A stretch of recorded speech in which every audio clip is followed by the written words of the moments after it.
The auditorium lights at the Boston Policy Forum burned hot and white, but nothing was hotter than the tension humming through the room. The event was supposed to be a calm, carefully staged bipartisan discussion, but the organizers had made one fatal mistake. They invited Elizabeth Warren and Caroline Levit onto the same stage, and Warren came loaded. The moment Caroline stepped onto the platform, sharp navy suit, hair perfectly set, that signature calm but deadly press secretary posture, Warren leaned toward her microphone with a smile that wasn't a smile at all. It was the kind that politicians wore right before they attacked. "There's something we need to address before we pretend this is a normal discussion," Warren said, her voice slicing through the room. The audience shifted. Journalists raised their cameras. Phones shot up instantly. Caroline kept walking to her seat, completely unfazed. Warren's attempt to intimidate her didn't even make her blink. Warren continued, louder now. "Caroline Levit is unfit to be a public servant, unfit to be a political voice, unfit to influence policy in this country." A wave of gasps and murmurs rippled through the hall. Caroline finally sat, crossed her legs slowly, and lifted her chin as if she were evaluating a child throwing a tantrum. She didn't fire back. Not yet. She let Warren keep digging her own hole. Warren pointed at her like a prosecutor, her bracelets clinking sharply. "She spreads division. She lacks experience. She uses outrage and drama to rile up the public. She is dangerous." Another murmur. A few claps from Warren supporters. Caroline smiled. Small, controlled, lethal. The moderator nervously cleared his throat. Senator Warren, we haven't formally started." "No," Warren snapped. "The public deserves the truth. She shouldn't even be up here." Caroline finally leaned toward her microphone, her voice soft but echoing across every wall. "Are you finished, Senator? Because I'd like to respond with facts, not theatrics." Warren sat back stiffly, her eyes flashing irritation. Caroline scanned the audience, meeting their eyes one by one. She didn't look angry. She didn't look rattled. She looked ready. "If the standard for being unfit is disagreeing with you," she began, "then half the country is unfit. Millions of Americans, voters, workers, parents, people who don't need Harvard lectures to know what's best for their communities." A few cheers burst from the back row. Warren stiffened. Caroline kept going. "And if experience is your argument, let me remind you that years in Washington don't equal wisdom. Sometimes it just means you've spent longer ignoring the people you claim to represent." Cameras flashed. The crowd leaned forward. "But here's the real problem, Senator," Caroline said, her tone sharpening. "You're not afraid that I'm unfit. You're afraid that I'm effective. You're afraid that young conservatives, women especially, are no longer scared of people like you, and you should be." A roar went through the room. Warren's eyes widened. She hadn't expected the audience to turn this fast. Caroline sat back, calm as ever. The moderator looked stunned. The journalists smelled blood.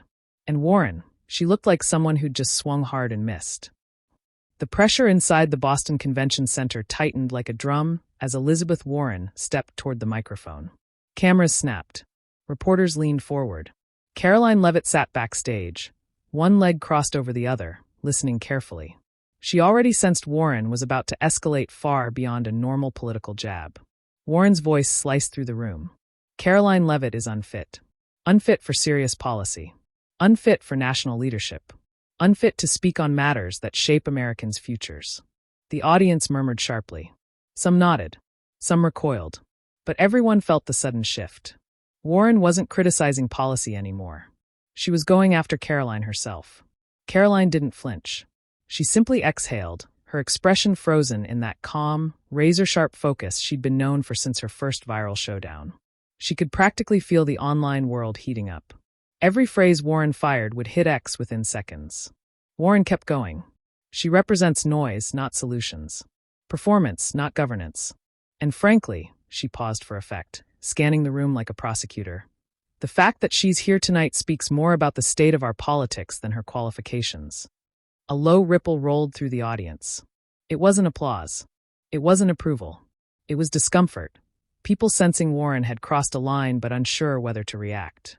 Backstage, Caroline stood slowly, smoothing her blazer, jaw set. Unfit. She'd been called a lot of things by the left. Too young, too bold, too direct. But this struck differently. It wasn't an insult to her career. It was an insult to every young conservative who fought their way into politics without a famous name or an Ivy League shield. Warren wasn't just attacking her.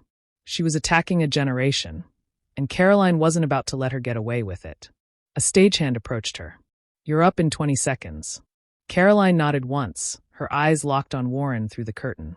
She watched Warren smile tightly, confident she'd landed her blow. She watched the crowd shifting uncomfortably, and she saw exactly what she needed. Doubt, not in Caroline but in Warren. She stepped forward. As Caroline approached the side of the stage, audiences began turning their heads. They recognized the posture, the expression, the slow, deliberate rhythm of her steps. It was the same walk she'd taken before dismantling Psaki, before flipping an entire CNN panel, before shutting down Gavin Newsom Live. Caroline Levit was entering the ring. Warren hadn't prepared for what came next. The stage manager lifted his hand. 3-2. Caroline tightened her grip on the microphone. When she stepped out, the crowd reacted instantly. Half cheers, half breathless suspense.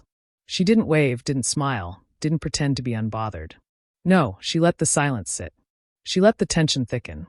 Then she raised her eyes to Warren. "Senator," she began, her voice carrying effortlessly across the packed venue. "You made one mistake." The audience leaned forward. "You assumed this crowd would let you decide who's fit to speak." A loud gasp broke out because the tone wasn't aggressive. It was ice-cold clarity. Caroline wasn't emotional. She was surgical. "And now," she continued, taking one step toward the center of the stage, "you're about to find out what they actually think." The crowd roared, and Warren's confident smile disappeared. Caroline stepped farther onto the stage, boots firm on the polished floor, as Warren tightened her grip on the podium.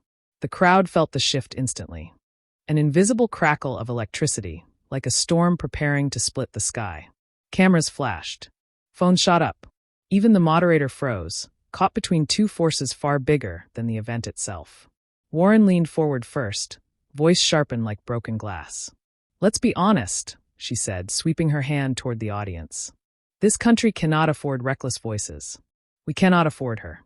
A hush fell over the hall. Caroline didn't flinch. Instead, she smiled, slow, calm, controlled. "Senator Warren," she replied, lifting her mic with a steadiness that rattled even her opponents. "You call me unfit, but unfit for what? Telling the truth, refusing to bow to your political theater, or exposing the results of the policies you wrote." A ripple of gasps spread through the crowd like a wave breaking against rock. Warren's eyebrows shot up. She hadn't expected the pushback, not this quickly, not this surgically. Caroline took one slow step forward. "You say America can't afford voices like mine," she continued. "But maybe America can't afford politicians who've been in Washington so long they think disagreement is dangerous. Maybe the real danger is the silence you expect from younger women who won't obey your script." The room reacted instantly, shouts, applause, murmurs rising all at once. People were leaning forward, phones recording, eyes glued to the stage. Even the moderator took a step backward, sensing the wildfire spreading. Warren forced a laugh, but it cracked at the edges. "Oh, please don't play the victim. You're unprepared, immature, and—" Caroline cut her off with a single raised hand. "No, I'm prepared. Very prepared." In fact, she pulled a stack of papers from her blazer, holding them. "Hi, I came with your voting record, your speeches, your contradictions, all 12 pages." The audience erupted, half in shock, half in anticipation. Warren's face flushed deep red. Caroline lowered the papers onto the moderator's table with a soft tap that sounded louder than any shout. "You want to talk about being unfit?" she said, her tone now ice cold. "Then let's go line by line together, right now, in front of everyone." A silence fell so heavy it felt like the air itself had thickened. Warren hesitated, only for a second, but enough for everyone to see it. And in that second, Caroline caught it. The room caught it. America caught it. The momentum shifted. Caroline didn't have to say another word. Her confidence alone was now turning the entire audience against Warren. Slowly, unmistakably, the showdown had just begun. The moderator tried to salvage the moment, shuffling his cards like a man drowning. "All right, moving on." But Elizabeth Warren wasn't done. She stepped closer to the mic, voice rising, eyebrows pinched with fury. "Let me make something clear," she snapped. "Being loud is not the same as being qualified. People like Caroline Levit, young, inexperienced, emotional, think politics is performance. It's not. It's responsibility. And frankly, she's unfit for the weight this country carries." The audience reacted instantly, half-shocked gasps, half murmurs of disbelief. Caroline didn't move. didn't blink. She let Warren finish digging her own grave. Then Caroline slowly stepped forward, calm, poised, with a steady breath like someone ready to land the winning blow. "Senator Warren," she began, "if announcing someone's unfit was enough to make it true, you would have been president years ago." The room detonated, roars, laughter, applause slamming through the air like rolling thunder. Warren's face flushed bright red, but Caroline kept going. Measured, controlled, deadly precise. "You say I'm emotional. You just yelled into the mic like America owes you applause. You say I'm inexperienced, yet somehow I'm the one younger women actually look up to. And responsible?" She shook her head. "You spent 20 years in Congress complaining about problems you never fixed." The moderator raised a hand helplessly. "Miss Levit, let's keep this." "No. Let's," Caroline cut in, turning back to Warren. "Because here's the truth. You don't think I'm unfit. You think I'm unstoppable. And that terrifies you." The audience erupted again, louder this time. People standing, cheering, phones held high, recording every second. Warren's mouth opened, but no words came out. Her confidence slipped, and for the first time all night she looked like someone losing control of the room. Caroline moved in for the final blow. "You claim politics isn't a performance, but Senator, everything you do is theater. You walk in here rehearsing outrage, rehearsing indignation, rehearsing the same lines you've repeated for 2 decades. But tonight," she gestured to the cheering crowd behind her. The audience chose a different show. The cameras zoomed in on Warren's stunned face. The crowd chanted Caroline's name. The moderator leaned back, defeated. And Caroline, she stood there in perfect composure, letting the noise wash over her like a victory anthem. The moment she turned the crowd against Warren wasn't accidental. It was deliberate, sharp, cold, and historic. "Unfit," Caroline whispered into her mic with a small smile. "Senator, look around." The crowd answered for her. Elizabeth Warren inhaled sharply, shoulders stiffening as she tried to regain the rhythm of the debate she thought she controlled. The audience still buzzed from Caroline's last takedown, a restless murmur rolling like low thunder across the studio. Warren lifted a hand, signaling that she wasn't backing down. "Caroline," she said, mustering the voice she uses when lecturing from a Senate podium. "You speak with confidence, I'll give you that. But confidence doesn't equal qualification. America deserves leaders who understand economics, legislation, equity, things you've never handled. You're simply unfit for the national stage." A few claps echoed from Warren supporters, but they were faint, weak, nervous. Caroline didn't react. Not a blink. Not a flinch. She let the accusation hang long enough for the room to fully feel it. Then she stepped forward. "Senator Warren," she said slowly, "you've spent decades in Washington claiming to fight for working people, while those same people are drowning under policies you wrote." The room froze. Caroline kept going. "You want to talk about qualifications? Fine. Let's talk about results. You pushed regulations that crushed small businesses. You backed spending that triggered inflation. You claimed to speak for middle-class families, but those families were the first to suffer because of you." Warren's jaw tightened, her smile turning strained. Caroline's voice didn't rise. It sharpened. "You call me unfit because I'm young? Because I'm not part of your old political circle? Or is it because I'm not afraid to call out what you've broken?" The audience erupted. Cheers, whistles, applause, shaking the stage lights.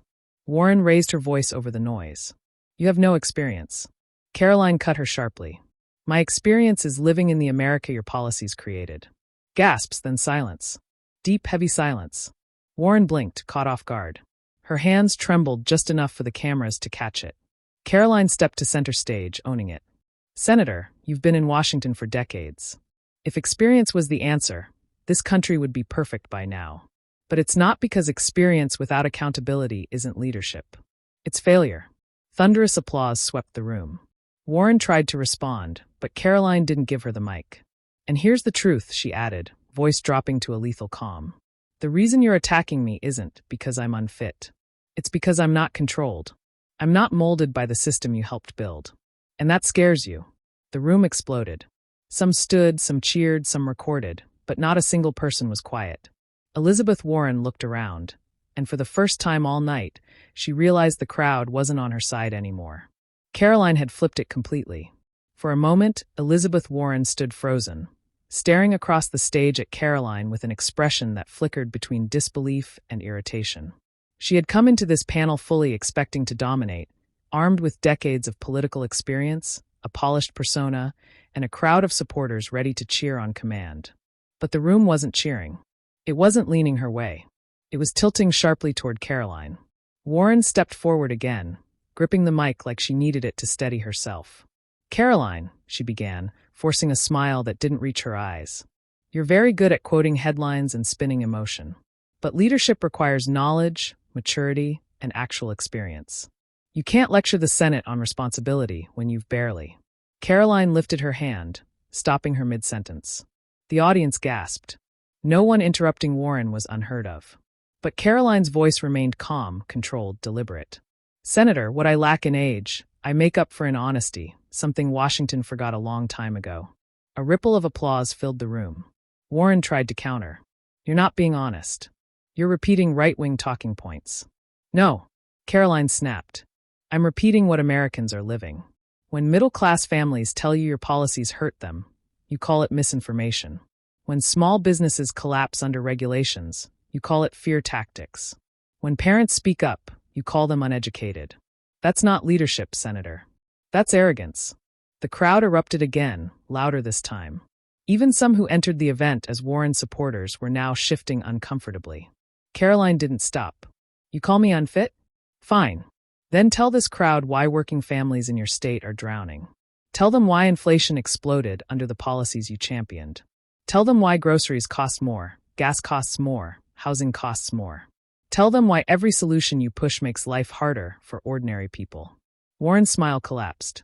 She gripped the podium, visibly rattled. "Caroline, that's not how economics works." "Maybe not in your classroom," Caroline fired back. "But in the real world, families don't care about academic theories when they can't afford eggs." The audience exploded again. A chant started soft at first, then louder. "Caroline! Caroline!" Warren's jaw tightened. Her face flushed. She wasn't used to being the one people turned against. She wasn't used to losing the room. Caroline stepped forward, lowering her voice just enough to make every person lean in. "You call me unfit, Senator, but tonight the crowd decides that, not you." Warren opened her mouth, but the noise drowned her out. Cheers, applause, shouts, people rising to their feet. Caroline stood at the center of the stage, the spotlight catching the confidence in her expression. She didn't have to raise her voice. She already owned the room, and Elizabeth Warren knew it. Elizabeth Warren inhaled sharply, lifting her chin the way seasoned politicians do when they feel the room slipping from their hands. But this time the usual tools, her rehearsed confidence, her controlled tone, her moral grandstanding, weren't working. Not tonight. Not against Caroline Levit. Because the crowd wasn't with her anymore. They were watching Caroline, and Warren felt it. She tried anyway. "You know what's happening here," Warren said, projecting her voice like she was lecturing a freshman class. "This young woman is confusing confidence with competence. Being loud doesn't make you right. It just makes you louder." A few half-hearted claps came from the far left corner of the room, but they fizzled. Caroline didn't even smile. She just tilted her head like Warren's line was nothing more than a warm-up pitch she'd been waiting for. "Senator Warren," Caroline said calmly, "you can call me loud. You can call me young. You can call me inexperienced, but there's one thing you can't call me wrong." The crowd erupted. Claps, whistles, shouts, crashing like a wave Warren couldn't outrun. Warren tightened her jaw, gripping the podium. "Caroline, you don't understand how government works. You don't understand the pressures, the complexities." "No," Caroline shot back. "I understand exactly how it works. I understand that under your leadership, families are paying more, earning less, and losing trust in the people who promised to fight for them." Warren tried to respond, but Caroline did not slow down. "You say I confuse confidence with competence," she continued, stepping closer. "But you've spent decades giving speeches that sound good and change nothing. You've written books, proposals, plans. Yet the problems only got worse." The crowd murmured, leaning in, shifting, hungry for more. Caroline pressed on, each word a clean strike. "You attack me for being young.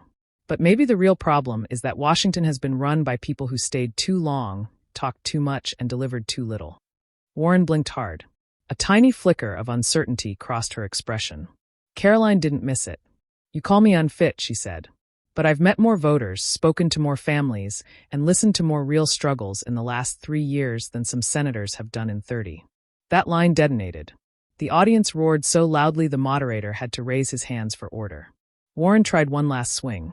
You think listening makes you qualified? No. Caroline cut in. Results do. And with all due respect, Senator, your results aren't inspiring anyone in this room. The crowd exploded.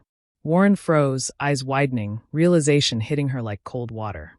Caroline stepped back, voice steady and devastating. You don't get to call me unfit just because I refuse to follow a system that has failed Americans for decades. Maybe it's not that I'm unfit. Maybe it's that the system you helped build is unfixable. Silence, then thunderous applause. Elizabeth Warren lowered her gaze, hands gripping the podium, breath unsteady, because the truth was impossible to deny. Caroline hadn't just turned the crowd. She had taken the entire night. The audience was already tilting away from Elizabeth Warren, but what happened next sealed the moment she lost the entire room. Warren stepped forward, gripping the podium as if squeezing it tighter would somehow rebuild the authority slipping through her hands.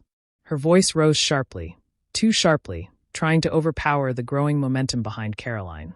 People like you, Warren snapped, pointing directly at Caroline, are dangerous because you oversimplify America's problems. You don't understand policy. You don't understand economics. You don't understand what it takes to lead. But the tone, condescending, scolding, dripping with superiority, landed horribly. A wave of uncomfortable murmurs spread across the crowd. Caroline didn't raise her voice. She didn't get emotional. She simply smiled. A calm, confident smile that told everyone she had already won this exchange. Senator Warren, she said softly, if leadership means lecturing people until they're too exhausted to question you, then yes, you're an expert. The room erupted instantly, cheers, whistles, laughter breaking through Warren's attempt at control. Cameras zoomed in on Warren's stiffened shoulders. Caroline stepped forward, voice steady, almost conversational. You say I oversimplify problems, but the families who can't afford groceries don't think so. The communities dealing with crime don't think so. The people who watched Massachusetts fall apart under your policies definitely don't think so. Warren cut in, voice raised. Massachusetts is thriving. Then why are parents pulling their kids out of public schools? Caroline shot back, not missing a beat. Why are small businesses complaining about overregulation? Why do people feel unheard under leaders who claim to fight for them, but never actually listen? The audience clapped loud, unified, undeniable. Warren's eyes widened, and for the first time all night, she looked genuinely startled. She attempted to redirect her fire, turning to the audience with forced outrage. Is this really who you're listening to? She demanded. Someone who parrots talking points instead of offering real solutions? Caroline didn't hesitate. Senator, the difference between us is simple, she said. You talk at the American people. I talk to them. The audience roared. Everyone on their feet, the energy sweeping across the studio like a shock wave. Warren's face flushed deep red. Her hands trembled as she adjusted her microphone, trying and failing to regain control. Caroline delivered the line that finished her. You call me unfit, but tonight the only person the crowd rejected is you. The applause that followed drowned everything else out. And Elizabeth Warren, staring across the stage at a 27-year-old political powerhouse, finally understood.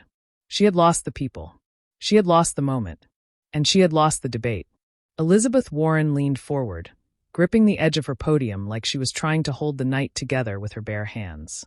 Her voice rose louder as she attempted one final strike, a desperate push to reclaim whatever authority Caroline had taken from her. You're misleading this audience, Warren snapped. You're manipulating facts for applause. This isn't leadership. This is chaos disguised as confidence.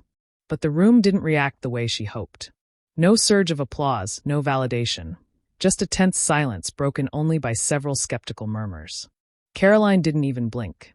She stepped forward slowly, deliberately, letting the weight of the moment settle before she spoke.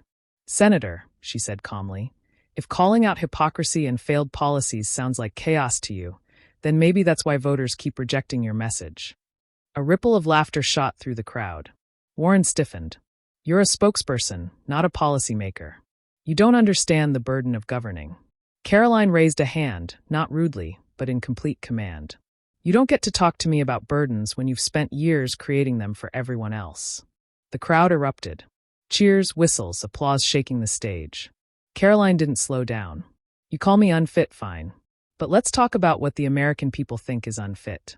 They think it's unfit when politicians lecture them from multi-million-dollar homes. They think it's unfit when leaders push regulations they themselves never follow. They think it's unfit when Washington elites pretend to know what struggling families go through. Warren's jaw tightened, her hands trembling slightly. Caroline closed in, her voice sharpening. You spent your whole career claiming to fight for the middle class. Yet every time you had power, you hurt them. Higher taxes, more regulations, more control, less freedom. The audience exploded again in applause. Warren tried one last swing. You don't speak for America. Caroline hit back instantly. I'm not speaking for America. America is speaking for itself. And they're tired of being talked down to. That was the moment the room flipped entirely. People stood cheering. Even those who had stayed neutral were clapping now. Warren froze, realizing she had lost not just the argument, but the crowd, the energy, and the narrative. Caroline ended the round with a controlled, devastating calm. You called me unfit, Senator.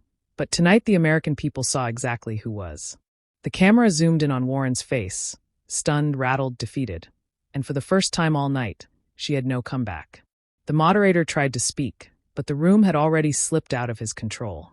Every eye in the auditorium was locked on Caroline Levit, the 27-year-old who had somehow turned a tense confrontation into a full-scale political earthquake. Elizabeth Warren stood stiffly at her podium, jaw tight, the self-assured professor tone she always carried now replaced by something much rarer in her, uncertainty. Caroline didn't let the tension fade. She stepped forward slowly, deliberately, letting the silence work for her. Senator Warren, she said, her voice calm but sharpened like a blade. You spent the last 20 minutes calling me unfit, inexperienced, and dangerous. But do you know what the crowd hears when you say that? She paused, letting the tension stretch. They don't hear confidence. They hear fear. The audience gasped, then erupted into applause. Warren tried to fire back. Fear? Fear of what, Caroline? Facts, policy, reality? Caroline didn't flinch. No, Senator. Fear of accountability. Fear of being called out by someone who isn't part of your political class. Fear that your talking points don't work on a generation you've completely failed to understand. Warren's lips pressed into a tight line. Caroline continued, voice rising just enough to shake the air. You say I'm unfit, Senator. You built your entire career on pretending to understand working families while living nowhere near their struggles. You're the one who told coal workers to learn to code. You're the one who said inflation wasn't real. You're the one who dismissed the border crisis until it hit your own backyard. The room exploded again. Cheers, whistles, claps echoing off the high ceilings. And you know what the difference is between you and me, Caroline added, stepping even closer. You talk about families. I come from one. You talk about struggling Americans. I grew up next to them. You talk about the future. My generation is the future. Warren raised a hand, desperate to interrupt, but Caroline was unstoppable. You can call me unfit all day long. It won't change what just happened in this room. It won't change the voices you heard tonight, and it won't change the simple truth. She turned to the audience, eyes blazing with conviction. America is tired of politicians who lecture. They want leaders who listen. They want fighters. They want honesty. They want strength, and most of all, they want someone who doesn't look down on them. Thunderous applause filled the hall. Even the cameramen stood straighter, knowing they were capturing a career-defining moment. Warren tried one last line. You're reckless, Caroline. That's your problem. Caroline smiled, a small, confident, devastating smile. No, Senator. My problem is that I tell the truth, and tonight the truth won. The crowd rose to its feet. An eruption so loud the moderator finally gave up on controlling it. Phones shot into the air. Flashes like fireworks. Chants building louder and louder. Caroline. Caroline. Warren stood frozen behind her podium, swallowed by the roar. Caroline stepped back, lifted her mic one final time, and delivered the line that would dominate the entire internet by morning. Don't call my generation unfit just because we refuse to be silent. The audience went wild. And in that moment, under the burning stage lights with chants shaking the walls, it became clear Caroline Levit hadn't just defended herself. She had taken the entire stage, and Elizabeth Warren knew it.